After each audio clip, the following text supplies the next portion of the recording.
Ella, a hard-working intern at a pharmacy, made a small but meaningful gesture by paying for a new mother's medicine. Her kindness, however, led to her being instantly fired by her strict boss. Just 60 minutes later, the pharmacy owner arrived, and it changed her life forever. Hi everyone, welcome to Ken's Tales. Today, I've got an extraordinary story with a surprising twist that will leave you amazed. Let's get started. Ella was a 22-year-old intern at Best Health Pharmacy while studying at university. It had always been Ella's dream to intern there. The pharmacy was well known in town as one of the largest and had a high rate of hiring interns. Fortunately for Ella, when it was time for her internship, she secured a slot at Best Health Pharmacy. At the beginning of her internship, Ella did everything she could to impress her boss because she hoped to be hired at the end of her internship and start paying off her student loan. John, a man in his mid-30s, was Ella's boss. He was the manager of the pharmacy and was very strict. "You're 5 minutes late, Ella." What did we say about lateness? John yelled one morning after Ella arrived at the pharmacy 5 minutes past 8. "I'm so sorry, John. There was traffic on the road. I tried contacting you to let you know I'd be a bit late, but your number was not reachable," Ella explained. "Traffic is no excuse. I live miles away from here, and I make sure I arrive on time," John growled. "I'm really sorry. I promise it won't happen again," Ella said. "I don't need to remind you that there are hundreds of people who want your position. If you don't think this is for you, let me know," John said before walking away from Ella. For the rest of the day, Ella felt awful. She was already dealing with a lot at home, and John's yelling made things worse. "Don't mind him. He's always grumpy.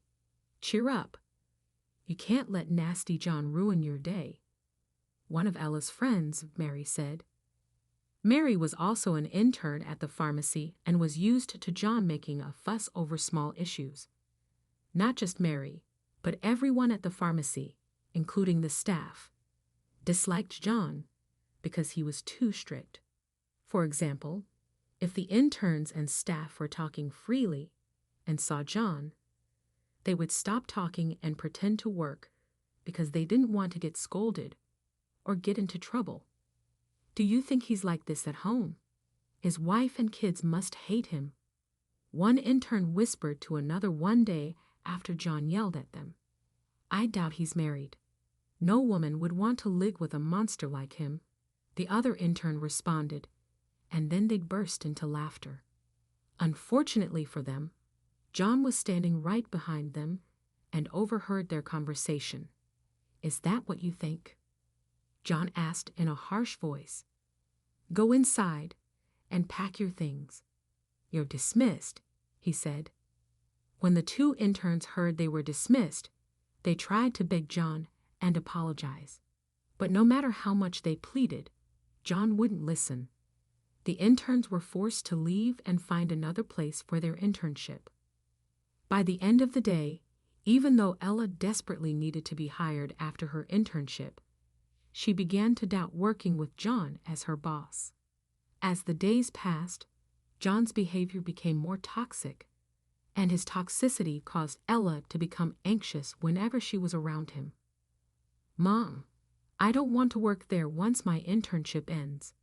I don't think I can handle John anymore," Ella said.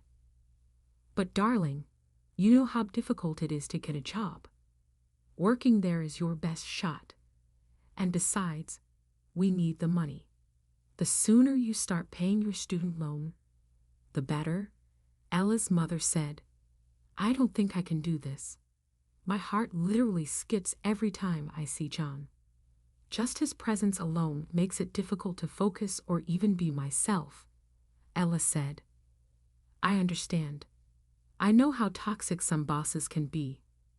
But for now, you just have to ignore him. You don't necessarily have to be in his good graces. Just focus on doing your job," Ella's mom said. "Believe me, Mom, John doesn't have a good graces book. He is the devil himself." Ella laughed.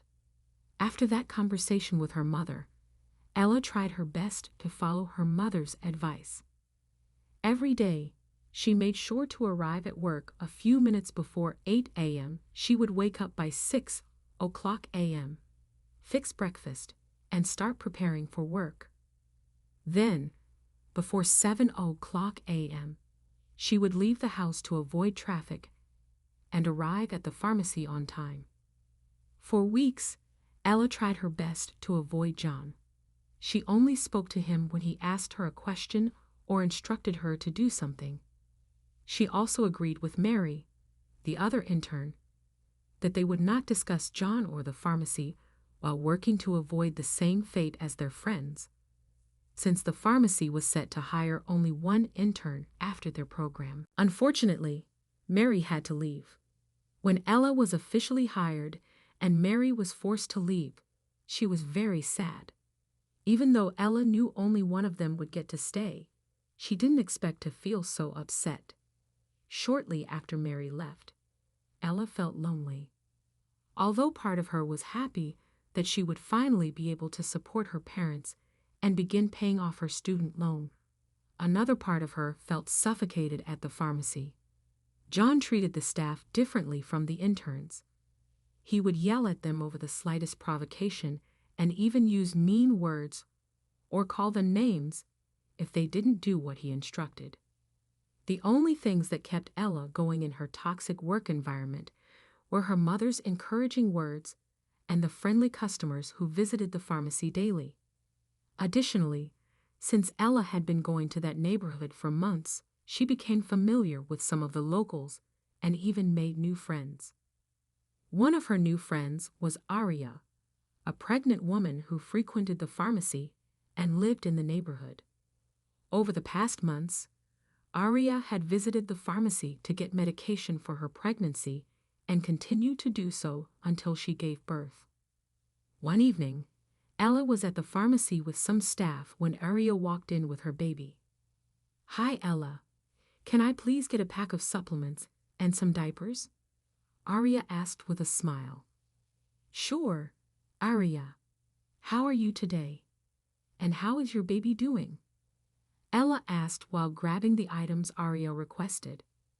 "Oh, we're both doing great, thank you," Aria responded. "Here you go.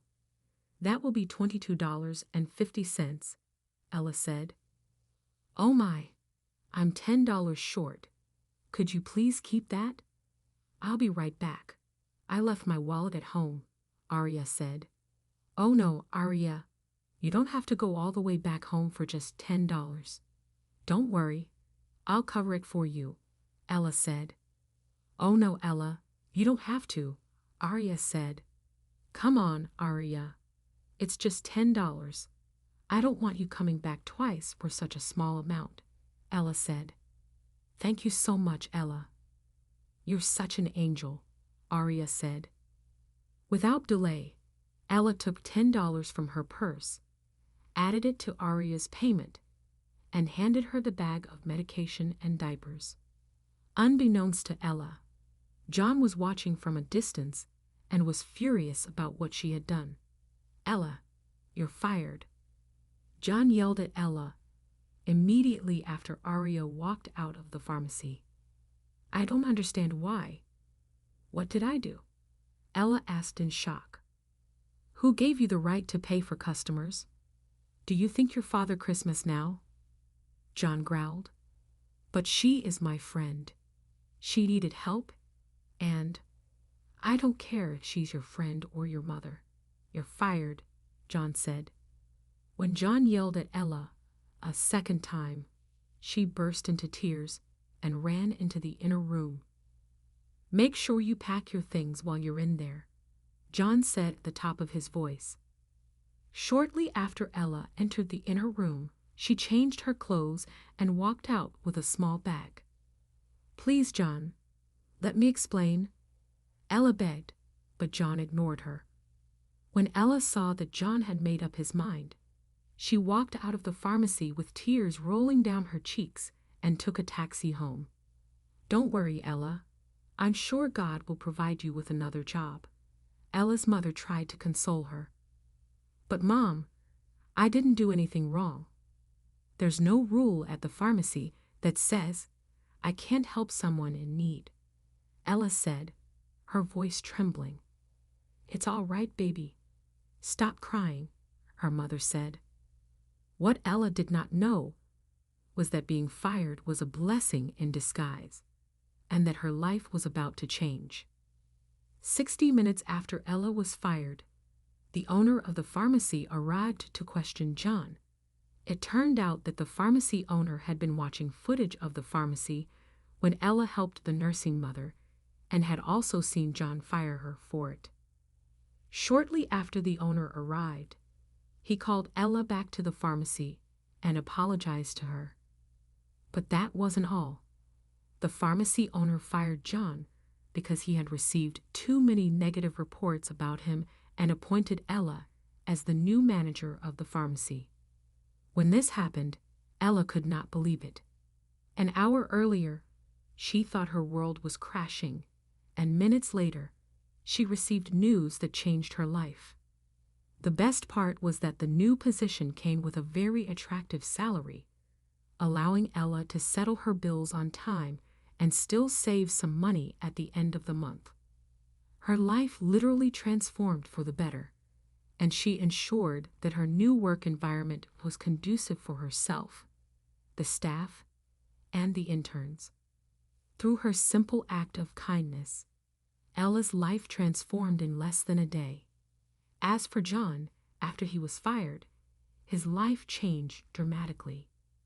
He was forced to take a menial job and learn some tough lessons along the way. Ella's story is a reminder that true success isn't always measured by material wealth or someone else's validation.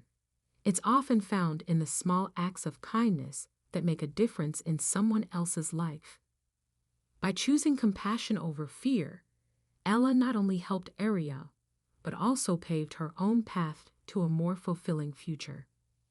Her journey teaches us that the most rewarding experiences are often the ones that challenge us to step outside of our comfort zones and embrace the power of human connection. Loved this story? Tap that like button and subscribe to the channel for more. Let us know how this story made you feel with a single word in the comments. While you're at it, check out the video currently on your screen. See you next time.